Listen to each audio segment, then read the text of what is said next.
Hello, my beautiful friends. So, today I want to talk about connections and serendipity, and there are no coincidences. So, as usual, in the evenings, when I'm in between grading things, I will go to YouTube and, find something to watch, something that's interesting. And so the other night, I came across Howie Mandel's podcast, which I will link below. And I like Howie Mandel. I'm old enough to remember what he did before, like America's Got Talent and all that. And he had on John Edwards, who's a medium.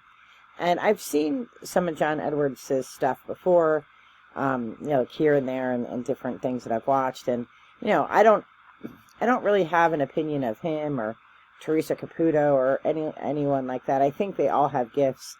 But, I did watch the Long Island Medium,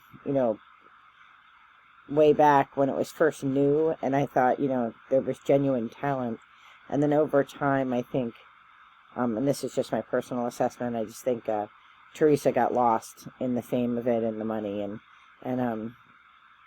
I don't know how she's doing on her spiritual path, and so I sort of chalk up those like high-end, celebrity-only mediums as you're charging $800 an hour.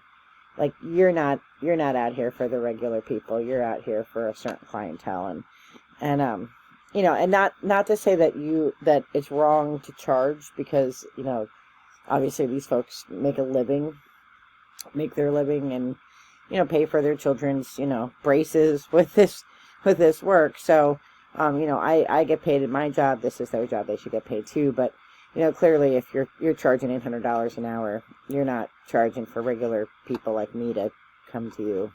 You have a certain clientele in mind, and I'm not it, and that's fine. So I don't really follow any of the famous people, and it doesn't matter, right? Because and honestly, I have met with mediums. I feel like I know that my spirit guides are with me. I know that my family is with me. I'm always looking for signs. I'm not so good at it, as you know, if you follow the channel. I'm not always good at seeing the signs from spirit or from my family. I'm working on that. But I don't have, I think, the sort of grief that other people have, and the need to connect with people on the other side, because I feel like the people on the other side are here. So anyway, long story short, me, blah, blah, blah. So anyway, I like the show on Howie Mandel, and I have to tell you, I'm not a fan of podcasts. I'm also not a fan of audiobooks. I'm an English professor, so I like to read, and believe it or not, I still like physical books. I have a Kindle. I think I have like 2 Kindles. I have all the apps, but at the end of the day, I want to smell a book. I want to be able to write in a book. I like books. And podcasts are just, they put me to sleep, to be honest. They just put me to sleep. They're too long. People talk too much, and they're boring. But I don't know, for whatever reason, I wanted to watch this. I like Howie Mandel. I like his daughter. She's on the show. And so I watched it. And honestly, I watched it straight through. I think it was like an hour and a half, maybe. And I didn't pause it. I didn't stop it to go get a drink or anything. I was riveted. And I really was impressed with John Edward. I thought he's a genuine guy. He definitely is working with clientele at way out of my price range. But as far as I could tell, from just my intuition, he really is the real deal. He really, really is legit. And, he comes to it with this healthy skepticism, which I also have. And I have this skepticism, not just with mediums, but with people in the spiritual community, because I think there are people who truly, have gifts and use them, with wisdom at the root. And then I think there are scammers and, people who prey on, the frailty of others. And so I'm always in this discerning mood of all right, is this person legit, or is this person full of shit? What's the bottom line? So anyway, so I watched the whole show. I thought, wow, this is really interesting. And so he has a channel called Evolve Plus, and I'm not really a joiner of channels and all that crap either, because sometimes I think all that's malarkey too. But I thought, well, I'll go take a look at it. I'll I'll see if it's worth its merit. So I downloaded the app, and it's not just him. It's like a bunch of other kind of people, because he will say like he's good at a certain kind of thing, and then other people that he's verified are good at other things like numerology and whatnot. I'm interested in numerology. I was terrible at math in high school. Got better at it when I use it for computer programming, but not the kind of math they taught me in high school. Anyway, so I downloaded the app, and then I'm like poking through it and stuff, and I joined, and I thought, well, I'll join for a month or two, and we'll see how this goes. So he's got verified people, and I went through and what they offered in their services, and of course all of them charged like $1 bazillion an hour. And honestly, like, could I pay $400 for a reading for something? I probably could, but I'm not going to, because I could feed poor people with that money. Like, to me, that's just a nonsense expense that I would not, I couldn't justify in my life, because my life is about giving to others, and like $400 for myself for something that's 20 minutes long, that's not good stewardship of my own money or what I want to do in the world. So, I'm looking through and I'm like, well, all right, you've gone down the rabbit hole, but these folks are clearly looking for a certain kind of client that I am not. But then I found Larissa, and Larissa's a numerologist. I'm going to link her information below. And she was having like this upcoming session like 2 nights later, which was last night. And it was going to be a small group, and I thought, you know what? I'm going to try that.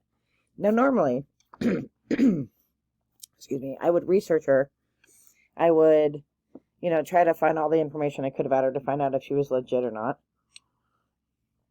Because again, I'm always in like the discernment camp of who's like full of crap and, like who's actually legit. And I thought, well, John Edwards seemed pretty legit, and, these other folks that are in this list seem pretty legit. So we're just going to go with spirit. We're going to go with gut instinct. We're going to sign up. And it was reasonable. There was a fee. There was a cost. But it wasn't terrible. It was reasonable. It is what I would want to pay somebody for their time. It is, definitely a mark of privilege that I could pay it, because not everybody would be able to pay that fee. But it was reasonable. So I thought, okay, well, let's try this out. And if you follow the channel, I'm so busy. What is the likelihood that I have off on a day, on an evening, when I could actually do this within like 24 hours notice? I didn't have anything planned that night. I was like, all right, so this is Spirit saying, check this out. Check it out. Throw caution to the wind. Check it out. So I did. So last night was the session, and it was incredible. Now, I have never met Larissa. I don't know a single thing about her. I know a little bit about numerology. I've had my birth chart done. I don't really understand it. I really don't understand numerology. That doesn't mean that I don't believe in it, because I do, and I do believe in astrology and astronomy. I just don't understand it. It's like it's a thing I have to explore. But she doesn't it isn't just a numbers game for her. Like she really did, there were, I think, 14 of us. She read us all. We did an activity as a group, and it was really worth what I paid for it. I felt like, I thought, and it was just amazing to meet all these women. I mean, our session, I wasn't exclusively for women, but it just happened to be all women in it. And it was just a really great session. But there's more. So, if you follow the channel, you know that my son is an infant stroke survivor.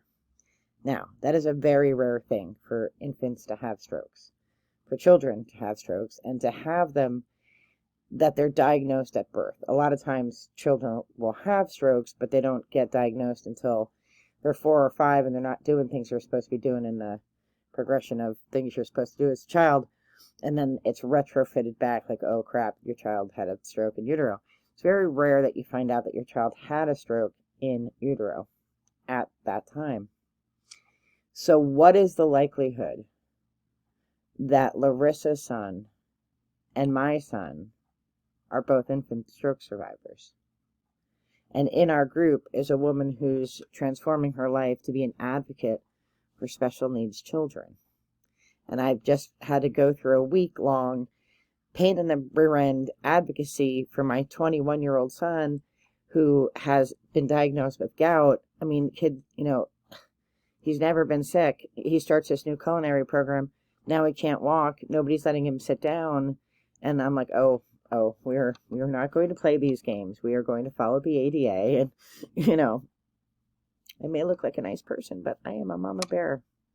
And we are going to follow the law. And you are going to, provide reasonable accommodations. It's a kitchen. He's not blind driving a school bus. Like he can sit when you're not, when he's not standing and needing to stir or something like that. What are the chances?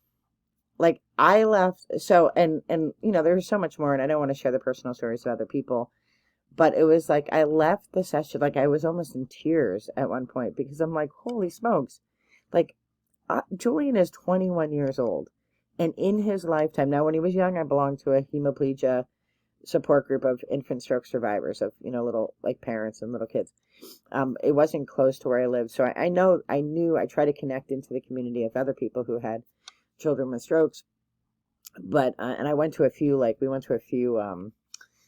annual, like conferences and stuff and things like that. And, I tried to really connect into the community, but the community was far and I also moved around a lot. And I was a teaching professor back then, so I had a little bit less time to devote to the work. And it never really resonated with anybody, to be honest. I mean, they were friendly and I enjoyed them and everything, but we just I never made like a buddy or something like that because everybody was so dispersed and there wasn't anybody close to me to be like a buddy that our kids could hang out together or anything like that. So, but other than that group in Julian's lifetime, I've met one other person who had a child with a stroke that wasn't affiliated with that group.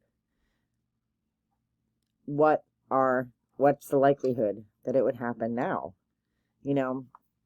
And the thing that Larissa said before I shared that Julian was a stroke survivor, and she didn't say that her son was a stroke survivor either. Like she had said that her son had infant, or her child, I'm not sure if it's son or daughter, had issues as a baby.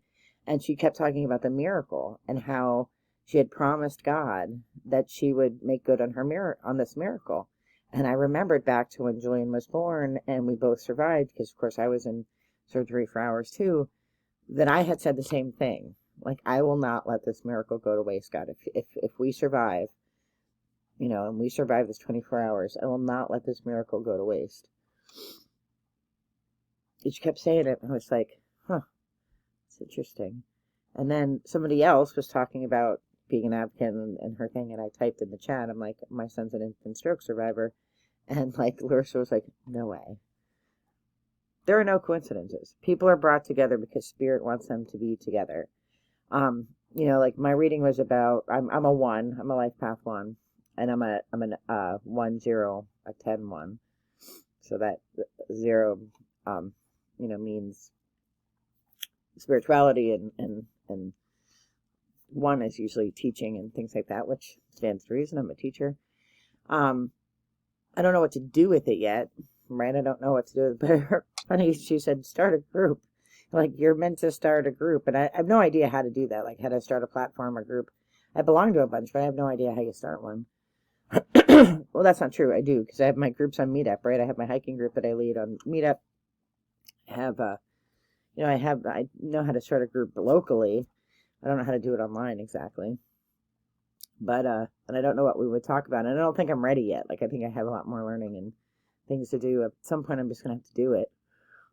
But I'm very tied to the Celtic ancestral stuff.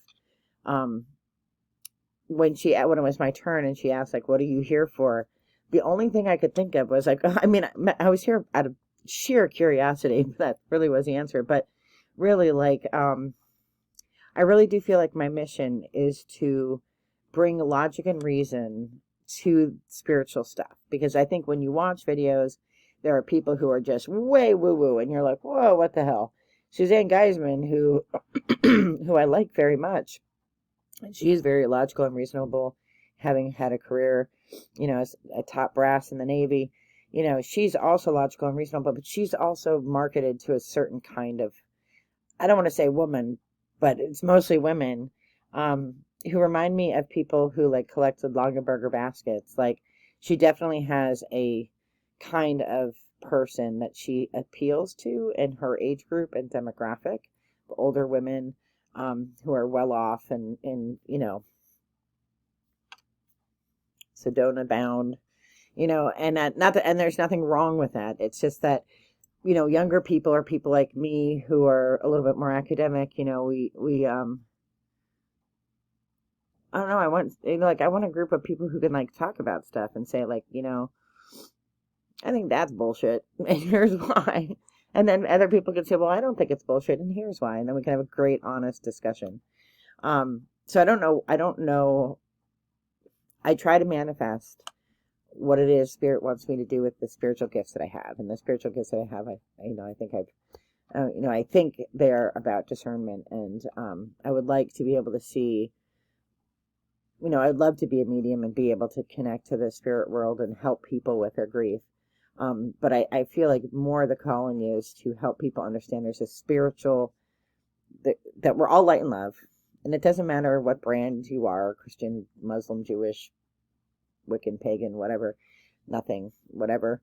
Like, we're all light and love on the inside, and we can all find middle ground and let our light and love shine and make the world better, because our world is hurting so badly, and we need all the light bearers to remove the meat skins and shine light, right? That's what we need. And so there aren't a whole lot of people who are Christian who do this kind of work. And then you have, Rebecca, who I talked about the other day. I tagged her in my video and I asked her to watch it. She read the title. She didn't watch the video. So, she's on a path, and like, that's her path, and it's all or nothing for her. Like, she can either be Christian or she can be spiritual, and she can't be both. And had she listened to the video, she would, Christ was both. He was the both, right? He was light and love. That's what he was. That's what he did on earth. And the brand names and the other stuff doesn't matter, right? Like, he was just about feeding the poor and clothing the poor and, helping the sick and going among the people who needed him most. He didn't care what brand they were. Like, we get caught up in the wrong stuff sometimes, and I wish her all the best on her path. But in order to be on a path, you have to listen and you have to seek also. And if you know all the answers, then by all means, you know them all already. So you can't learn anything if you're not willing to be taught. Anyway, I'm going to put all the links below. Recommend checking out John Edwards if you're interested in mediumship. He's like legit. I think he's legit. And, even though he's like the, guy for the stars or whatever, I find him much more appealing than what Theresa Caputo has become. I liked her back when she was new. And then there's that other guy, the young guy, who only reads for the stars, and that I just think is bullshit. I'm not saying he doesn't have gifts. I'm just saying, like, the whole vibe of it is just bullshit. Check Larissa out. I haven't checked out any of the other people on the channel, but Larissa definitely was worth the session, and I recommend if she does one again, you should get in on it. Apparently this was her first one too, and she doesn't know she'll do them again. So again, there are no coincidences in this universe. So I watch this video, I check out this app, I'm looking around in the app, I find this woman, I don't vet her like I normally do with things that I am interested in. I just like, okay, Spirit, we're going to do it. I had off, I go to it. We have this amazing connection through our stroke sons. She doesn't know if she's going to do another one. This is the first one she's ever done. Like, all the things were aligned to get this community of people together and to connect these particular people. Isn't Spirit amazing? So, I am wishing you all the best in light and love. Be well, take care, and I will catch you for runestone readings. Probably shortly. I'm going to read runes here in a hot second. All right. Bye-bye.